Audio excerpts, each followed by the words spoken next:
ఇదొచ్చేసి మనకి కొత్తగా రిలీజ్ అయిన ఓటర్ లిస్ట్ అండి. ఆంధ్రప్రదేశ్ రాష్ట్ర గవర్నమెంట్ నిన్న మనకి రిలీజ్ చేయడం జరిగింది. అంటే రీసెంట్‌గా మనకి ఆంధ్రప్రదేశ్‌లో ఎస్ఐఆర్ వెరిఫికేషన్ అయితే జరగడం జరిగింది. ఆల్రెడీ తెలంగాణలో కూడా జరుగుతుంది. ఈ ఎస్ఐఆర్ వెరిఫికేషన్‌లో దాదాపుగా 7,00,000కి పైగా ఓట్లు అనేదైతే తొలగించడం జరిగింది. అంటే కొంతమంది చనిపోయినట్టు, ఇంకొంతమంది ఇన్ టైమ్‌లో డీటెయిల్స్ అనేది సబ్మిట్ చేయకపోవడం వల్ల ఇలా ఎవరిటి అయితే ఓట్ కార్డులు అనేది ఆన్‌లైన్‌లో తొలగించారో ఇన్ కేస్ వాళ్ళు, అలాగే ఇప్పటి వరకు మనకు సంబంధించి మన ఓటర్ లిస్ట్‌లో మన పేరు ఉందా లేదా చెక్ చేయని వాళ్ళందరికీ ఈ వీడియో చాలా ఇంపార్టెంట్ అండి. ఎందుకంటే ఈ కొత్తగా వచ్చిన లిస్ట్లో మన నేమ్ అనేది ఉంటే ఎటువంటి టెన్షన్ అనేది అవసరం లేదు. ఇన్ కేస్ నేమ్ అనేది లేకపోతే, మనది లేకపోయినా మన ఫ్యామిలీ మెంబర్స్లో వాటి కూడా ఒకసారి చెక్ చేయండి. ఎందుకంటే మళ్ళీ వాళ్ళకి అప్లై చేసేదానికి అవకాశం అయితే వచ్చింది.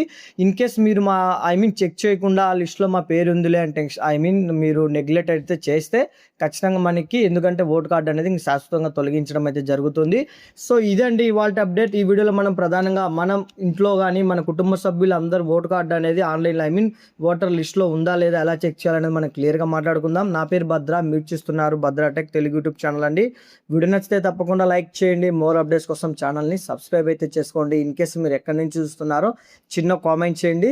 ఈ అఫీషియల్ వెబ్సైట్కి సంబంధించిన లింక్ అనేది నేను మీకు డిస్క్రిప్షన్లో ప్రొవైడ్ చేస్తాను. ఈ విధంగా వెబ్సైట్ అయితే ఓపెన్ అవడం జరుగుతుంది. ఇక్కడ చూడండి, SIR 2026 ఓటర్ లిస్ట్ అనే మనకి ఒక హెడ్డింగ్ అయితే ఉంటుంది. సింపుల్గా మీరు ఈ యొక్క వెబ్సైట్ ద్వారా అఫీషియల్ వెబ్సైట్లోకి అయితే వెళ్ళొచ్చండి.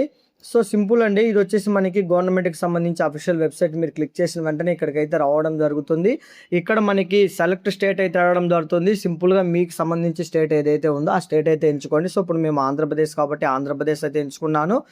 ఇయర్ ఆఫ్ రివిజన్ వచ్చేసి మనకి ఇక్కడ 2026 ఎంచుకోండి. రోల్ టైప్ వచ్చేసి SIR డ్రాఫ్ట్ అనేది ఏదైతే ఉందో అది ఎంచుకోండి.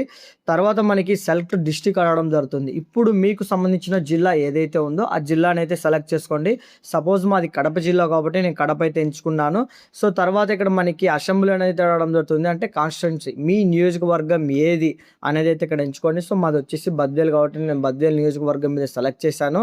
సెలెక్ట్ చేసిన తర్వాత ఇక్కడ చూడండి, మనకి ఈ నియోజకవర్గంలో ఉన్న సంబంధించి మండలమ్స్, అలాగే ఓటుకు సంబంధించి పోలింగ్ బూత్ ఏవైతే ఉన్నాయో ఆ ఏరియాలన్నీ ఇక్కడ కింద రావడం జరుగుతుంది లిస్టు. ఇందులో మీకు సంబంధించి ఏదనేది మీరు సెలెక్ట్ చేసుకోండి. ఇన్ కేస్ ఇక్కడ లేకపోతే ఈ విధంగా కిందికి స్క్రోల్ చేస్తే ఇక్కడ చూడండి 1, 2 అనే విధంగా 2 అంటే ఇది సెకండ్ పేజ్ ఈ విధంగా రావడం జరిగిందంటే ఇక్కడ ఫస్ట్లో ఉన్న 10 పేర్లే అని మీరు అనుకోవద్దు. ఇక్కడ మనం నెక్స్ట్ క్లిక్ చేస్తే మనకు సంబంధించి కాన్స్టిట్యూన్సీలో ఉన్న ప్రతి ఊరి పేరు ప్రతి ఒక్క నియోజకవర్గానికి సంబంధించి బూత్ లెవెల్ ఎక్కడైతే ఉంటుందో మనం ఓటు వెళ్ళే ప్లేస్ అనే లిస్టుకు సంబంధించి నేమ్ అనేది ఇక్కడ ఉండడం జరుగుతుంది. సో ఇక్కడ మనం సెలెక్ట్ లాంగ్వేజ్ అనేది ఉంది కదా, మీరు ఇంగ్లీష్లో డౌన్లోడ్ చేసుకోవాలనుకున్నా, తెలుగులో డౌన్లోడ్ చేసుకోవాలనుకున్నది ఇక్కడైతే ఉంటుంది. నేను ఇంగ్లీష్ అనేది పెడుతున్నాను. ఫస్ట్ ఆఫ్ ఆల్ ఇక్కడ మనం ఏం చేయాలంటే, సపోజ్ ఇట్లా కిందికి స్క్రోల్ చేసి ఇక్కడ మనం ఒక నేమ్ అయితే సెలెక్ట్ చేసుకోవాలి. సెలెక్ట్ చేసేసి ఇక్కడ మనకు చూడండి, మీరు ఇక్కడ సెలెక్ట్ చేసిన వెంటనే డౌన్లోడ్ కాదు, ఇక్కడ మనకు ఒక క్యాప్చా అనేది అయితే ఉంటుంది. ఇక్కడ చూడండి 76, సో QKDB. సో క్యాప్చా అనేది ఎంటర్ చేసి డౌన్లోడ్ సెలెక్టెడ్ పీడిఎఫ్స్ అనేది ఉంది కదా, కింద మనం ఏదైతే సెలెక్ట్ చేసామో ఆ సెలెక్టెడ్ డౌన్లోడ్ పీడిఎఫ్ మీద క్లిక్ చేసిన వెంటనే మనకి ఇక్కడ లిస్ట్ అనేది డౌన్లోడ్ అయిపోవడం జరుగుతుంది. డౌన్లోడ్ అయిన వెంటనే మనం చేయాల్సిన పని ఏంటంటే, సింపుల్గా ఈ విధంగా మీకు సంబంధించిన ఏదైతే లిస్ట్ అనేది అయితే ఉందో ఈ లిస్ట్ అనేది అయితే ఓపెన్ అవ్వడం జరుగుతుంది. ఈ లిస్ట్లో మన పేరు ఉందా లేదా, మన కుటుంబ సభ్యుల పేర్లు ఉన్నాయా లేదా అనేది మస్ట్ అండ్ షుడ్ బీగా చెక్ చేసుకోండి. సో ఇన్ కేస్ ఇప్పుడు మీకు డౌట్ రావచ్చు, అన్న ఇందులో పేరు రాకపోతే పరిస్థితి ఏంటి? ఏం లేదు గ్యాస్, ఇందులో ఎవరి పేరు అయితే లేదో వాళ్ళందరూ ఖచ్చితంగా కొత్త ఓటర్ లిస్ట్ అనేది అయితే అప్లై చేసుకోండి. కొత్తగా ఓట్ కార్డ్ అయితే అప్లై చేసుకోండి.